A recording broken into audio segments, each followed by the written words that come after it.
Affrontement, force spéciale policier, le RHDP accuse Guillaume Soro.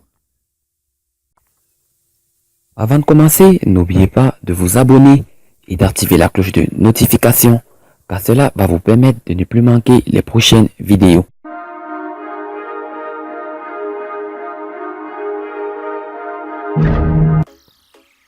L'altercation survenue ce 19 septembre 2019 entre policiers et forces spéciales a été interprétée par la presse proche du pouvoir comme un coup de force déjoué, dont l'instigateur serait Guillaume Soro.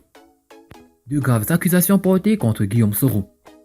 Retranché en France, Guillaume Soro déclarait lors de la couche party tenue à Paris le 10 août dernier: « D'ici septembre ou octobre, quelque chose se passera et je vous demande de vous mobiliser parce que nous devons rassembler nos forces pour changer les choses en Côte d'Ivoire. » L'ancien président de l'Assemblée nationale créait dans la foule le Groupement populaire de solidarité, en abrégé GPS. Il n'en a pas fallu davantage pour que les propos de l'ESPAN soient perçus par certains proches du pouvoir comme une menace contre le RHDP unifié. Aussi, les heurts qui ont éclaté ce jeudi 19 septembre 2019 entre éléments des forces spéciales et des éléments de la préfecture de police d'Abidjan ont-ils été assimilés à une tentative de coup de force. Le matin, un journal proche du parti au pouvoir n'a pas manqué de titrer « Échauffourée entre militaires et police ». Un coup de force déjoué à Abidjan hier. Tout suivant, le tableau rappelle les propos de l'ancien chef des forces nouvelles. D'ici septembre-octobre, quelque chose se passera en Côte d'Ivoire.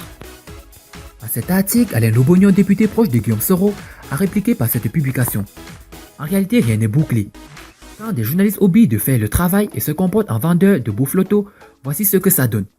Ils empoisonnent l'opinion, ils font circuler des rumeurs sous les yeux du procureur Abdou Richard et de certains responsables sécuritaires.